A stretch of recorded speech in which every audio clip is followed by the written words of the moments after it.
Twelfth class में हम जो इलेक्ट्रिसिटी की यूनिट हैं उन्हें कंप्लीट कर चुके थे, और ऐसे ही जो हमारे पास एक इलेक्ट्रॉनिक्स की यूनिट है वो मैंने आपकी कंप्लीट कर दी थी। अब ऐसे ही हम एक नई यूनिट पढ़ रहे हैं, मैग्नेटिज्म।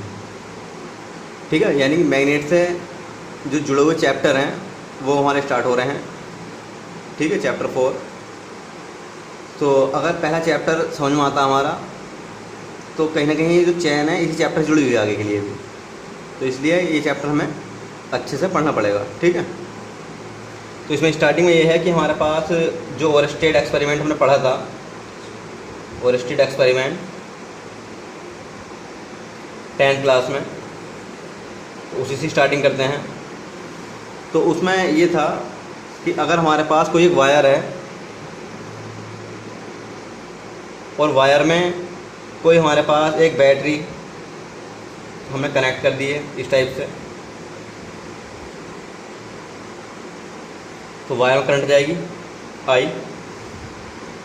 तो अगर इस वायर के पास में कोई एक नीडल है, मैग्नेटिक नीडल, मान लीजिए इस टाइप से रखी हुई थी नीडल वो, तो जैसे इसमें करंट जाती है, मान लीजिए की थी पहले वो हमारे पास ओपन की थी, जैसे हमने इसको क्लोज किया इस टाइप से, तो की लगाने से क्या हुआ, हमारे पास जो नीडल थी वो एकदम चेंज हुई है ना, उसके अंदर डिफ्लेक्शन हुआ और नीडल थोड़ी इस टाइप से बदल गई। पहले से पहले नीडल ये थी, बाद में डिफ्लेक्ट हो गई नीडल, डिफ्लेक्टेड।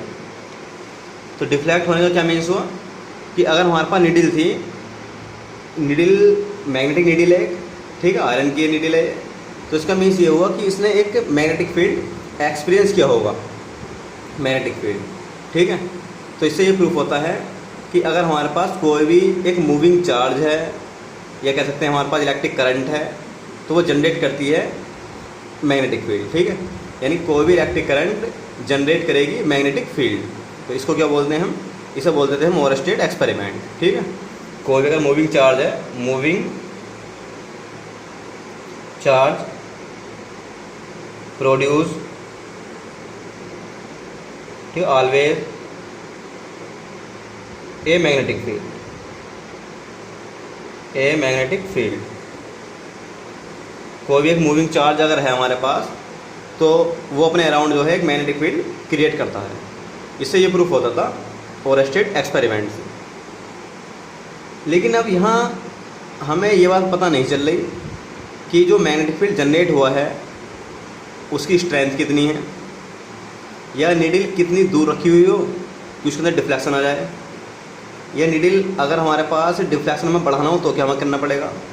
यानी जो फैक्टर हैं जिन पे मैग्नेटिक फील्ड डिपेंड करेगा उनके बारे में अभी हमें कोई जानकारी नहीं मिल रही इस एक्सपेरिमेंट से।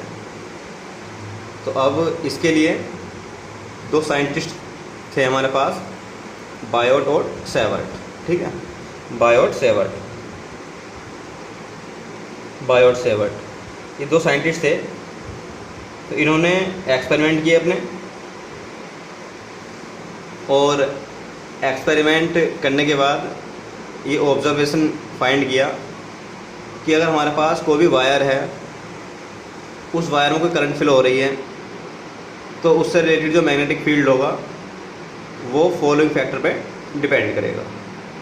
वायर हो सकता है आपके पास कोई भी, ठीक, इस टाइप से कह रहे हैं कि अगर आपके पास कोई एक वायर है और उस वायर में आपने आई करंट फ्लो की है, वायर आपका एक्स और वाई है इस टाइप से, और एक स्मॉल एलिमेंट ले लिया अगर आपने इसका DL, बहुत स्मॉल एलिमेंट है ये, तो इससे हमारे पास R डिस्टेंस पे, मान लीजिए थीटा एंगल बना हुआ है, कोई पॉइंट P है, R डिस्टेंस पे है, ठीक है, R डिस्टेंस कोई पॉइंट P है, और यहाँ आपको मैग्नेटिक फील्ड फाइंड करना है।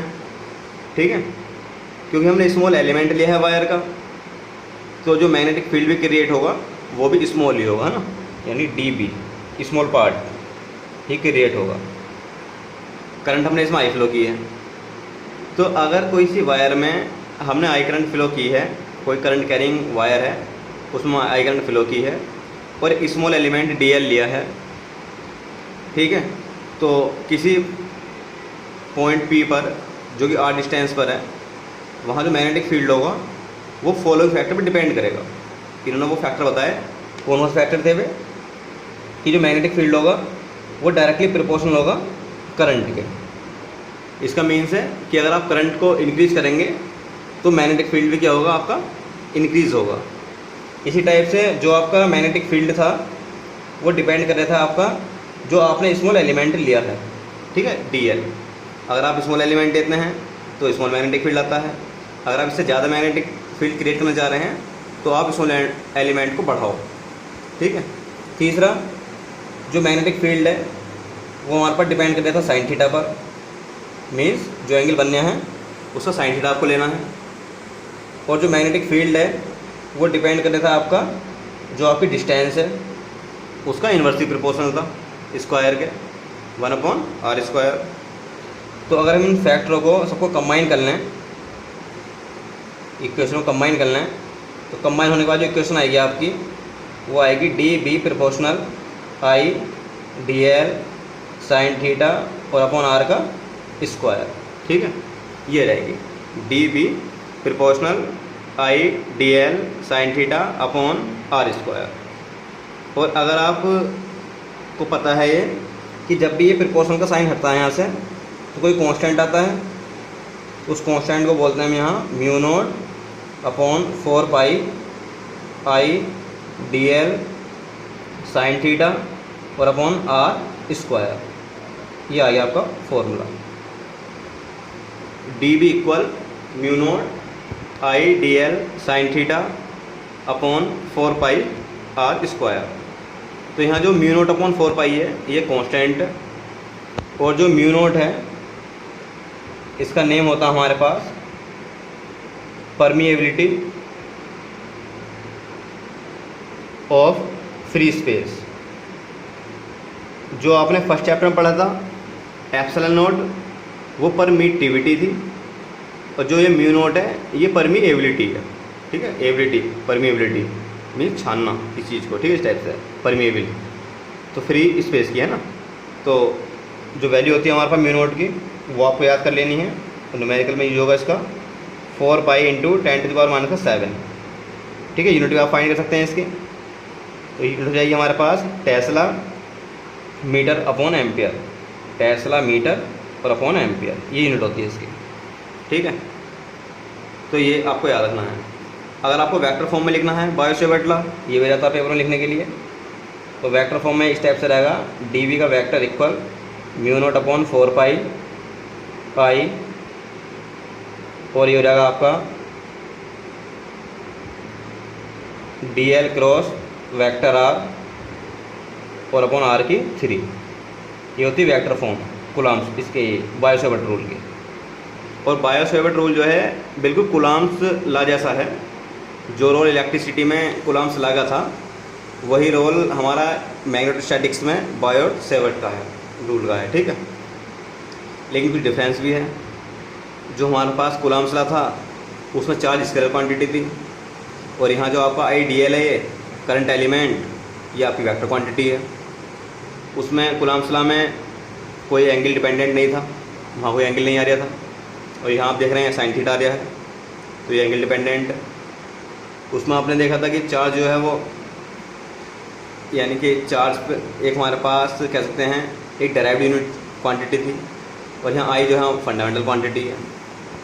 सिमिलरिटी ये है दोनों में कि वहाँ भी 1/r² था, यानी कि इन्वर्स स्क्वायर लॉ को फॉलो कर रहा था, और यहाँ भी 1/r² है, ये भी इन्वर्स स्क्वायर लॉ को फॉलो कर रहा है, ठीक है। और आपने देखा था कि जो आपका कूलम्ब्स लॉ है उससे आप फाइंड कर रहे थे फोर्स, इलेक्ट्रिक फोर्स, ठीक है। लेकिन यहाँ जो है मैग्नेटिक फील्ड ये इंटेंसिटी एक टाइप से, ठीक है, तो ये आपको डिपेंड करना है।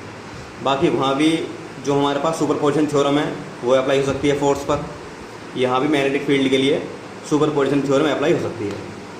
तो जो सिमिलरिटी हैं डिसिमिलरिटी हैं ये आपको याद रखनी है, और बायो-सेवर्ट का रूल भी आपको याद रख लेना है। क्या कि किसी भी वायर में अगर आप करंट फ्लो कर रहे हैं I, ठीक है, और आपको स्मॉल एलिमेंट लेने हैं dl, तो उससे r डिस्टेंस पर अगर कोई पॉइंट P है तो वहाँ जो मैग्नेटिक फील्ड होगा वो डिपेंड करेगा करंट पर, स्मॉल एलिमेंट dl पर, ठीक है, और साइन थीटा पर, और डिस्टेंस के स्क्वायर का इन्वर्स होगा। तो उसी से फॉर्मूला आ गया हमारा dB equal mu not upon 4 pi IDL sin theta upon R square, ये रहता है आपका बायोट-सेवर्ट लॉ, ठीक है, लाइक एज कूलॉम्स लॉ। तो ओवरस्टेट का एक्सपेरिमेंट और बायोट-सेवर्ट का जो ये रूल है ये आप पढ़ लेना है आज, और इसके बाद इसके एप्लीकेशन है आपके कोर्स में, तो उन्हें देखेंगे कल नेक्स्ट वीडियो में, और डेरिवेशन देखेंगे होंगे, ठीक है। तो एक नई शुरुआत है, तो थोड़ा चैप्टर हार्ड टाइप होते हैं मैग्नेटोस्टैटिक्स, तो शुरू से ही ध्यान देंगे इस पर। बाकी जो इलेक्ट्रिसिटी है उसको भी पढ़ते रहेंगे, वो भी काफ़ी मार्क्स की आती है, ठीक है, पेपर में। ये भी लगभग 15 मार्क्स तक की आती है, तो अगर ध्यान से पढ़ेंगे तो ही हो पाएगा।